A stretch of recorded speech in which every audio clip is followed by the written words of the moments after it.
नमस्कार. आज मी तुमच्याबरोबर नागपंचमीसाठी केलेला स्वयंपाक शेअर करणार आहे पुरणपोळीचा. माझ्या पद्धतीने मी कशी बनवते ना ते तुम्हाला सांगते. मी काय करते, डाळ शिजवताना त्यामध्ये थोडीशी हळद आणि तेल टाकते. त्यामुळे डाळ छान शिजते, पोळ्यांनासुद्धा कलर मस्त येतो. डाळ साईडला ठेवायची शिजवायला आणि लगेच कणिक मळून घेते. त्यामुळे पीठसुद्धा चांगलं असं कणिकसुद्धा चांगली भिजते. नंतर भज्याची तयारी करायची. पाणी मिक्स करून ठेवायचं नाही, बाकी साहित्य मिक्स करून ठेवायचं. भज्यामध्ये नेहमी लसूण आणि मिरचीचा ठेचा वापरायचा. त्यानंतर त्याच भांड्यामध्ये मी आमटीची सुद्धा तयारी केली. काय केलं, लसूण, खोबरं, ओलं खोबरं, सुकं खोबरं, थोडा कढीपत्ता, कोथिंबीर हे सगळं बारीक करून घेतलं.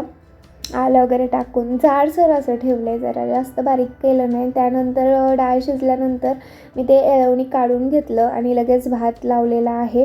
तर साईडला भात पण होईल आणि इकडे पुरण पण परतलं जाईल. तर पुरण परतत असताना ह्या वेळेस मी साखर पण टाकलेली आहे, कारण नेहमी मी गुळाच्या पुरणपोळ्या करते, साखरेच्या मी कधी ट्राय केलेल्या नाही आहेत. पण सगळेजण म्हणतात की साखरेच्या कडक होतात. मग म्हटलं गुळ आणि साखर दोन्ही मिक्स करून बघावं की काय होते. पण पुरणपोळी मस्त झाली, एकदम मऊ अशी झाली आणि टेस्टला पण छान झाली. असं काही फरक वाटला नाही आहे मला. आणि तर आता हे पुरण परतत असताना याच्यामध्ये वेलची पावडर, जायफळ पावडर आणि थोडंसं अगदी 1 पिंच मीठ टाकते आहे. तर काही ठिकाणी मीठ टाकतात किंवा काही ठिकाणी टाकत नाहीत, पण टेस्टसाठी थोडंसं टाकायचं. आता तुम्हाला एक ट्रिक सांगते, पुरण व्यवस्थित झालं आहे की नाही ते. आणि त्या अगोदर इकडं मी तुला दाखवते की गुळवणीसुद्धा ठेवलेलं आहे, त्याच्यामध्ये सुंठ टाकलेलं आहे टेचून. सुंठाचा फ्लेवर मस्त येतो गुळवणीत. आता पुरण झालं आहे की नाही हे कसं बघायचं तयार, हीच ती ट्रिक. उलटनं असं वरती ठेवायचं, पडलं नाही पाहिजे, सोडायचं असं वरती ठेवून. मग समजायचं की आपलं पुरण तयार आहे. आणि इकडं तयार झालेलं आहे, गुळवणी पण झाली आहे आणि ही गरम गरम डाळच आपण लगेच बारीक करणार आहोत. त्यामुळे ते पटकन 5-10 मिनटामध्ये पुरण होऊन जातं. आणि हा देशी जुगाड आहे, फुलपात्रानेच मी बारीक करते, माझ्याकडे काय ते लाकडी स्मॅशर नाही आहे. याने पण मस्त अगदी 5-10 मिनटात होतं मग भारी. आता इकडे मी मुद्दामून ही कढई वापरली आहे, कारण ज्या कढईमध्ये आपण पुरण परतले की नाही त्याच्यामध्ये ते गोडसर असा फ्लेवर त्या आमटीमध्ये उतरतो डाळीचा. मस्त लागतं ती आमटी, बघा एकदा करून या पद्धतीने.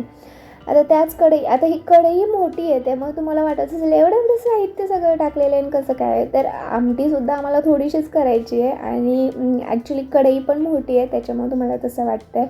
तर जे बारीक केलेलं ते सगळं टाकलेलं आहे मी, लसूण खोबरे. माझ्याकडं पेस्ट आमटीमध्ये आवडत नाही, माझ्या मिस्टरांना घट्टसर आमटी आवडत नाही अशी डाळ, म्हणून मी डाळसुद्धा बारीक केलेली नाही आहे, फक्त येळवणीची आमटी करणार आहे आणि वरून थोडंसं पाणी टाकणार आहे. मग 2.5 ग्लासची आमटी आमच्यात पुरेशी होऊन जाते.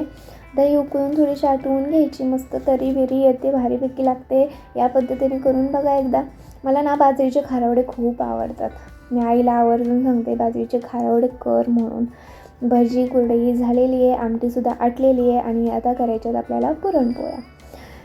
तर आता पुरणपोळी तुम्हाला दिसेल की किती मस्त अशी फुगती आहे. तर याच्यासाठी एकच करावं लागतं की पीठ लवकर मळून ठेवायला लागतं. कणिक जर चांगली भिजली तर तुमच्या पुरणपोळ्या तुम्ही कशाही लाटल्या ना तरी चांगल्या होतात. याच्यात पुरणपोळीचा स्वयंपाक 2च ट्रिक लक्षात ठेवायच्या. एक तर पुरण चांगलं पाहिजे, जसं दाखवलं मी तुम्हाला त्या पद्धतीने करा. आणि पीठ चांगलं भिजलेलं पाहिजे, कणिक भिजलेली पाहिजे चांगल्या. या 2 गोष्टी झाल्या ना, तुमच्या पोळ्या आहेत ना तुम्ही कशाही लाटा, एक नंबरच होणार स्वयंपाक. तर झालेला आहे स्वयंपाक.